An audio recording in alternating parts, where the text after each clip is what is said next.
Welcome back to my channel. Today I'm going to show you how to make sauerkraut from scratch. You're going to need cabbage and salt, sea salt to be exact.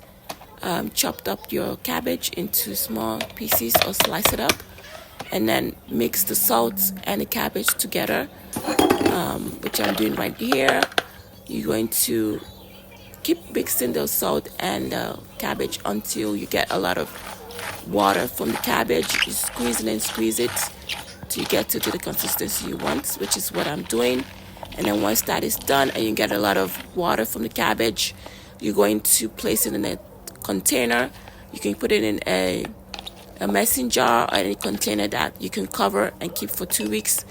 So I'm putting everything in there, making sure I get all the water on top at the end of the process.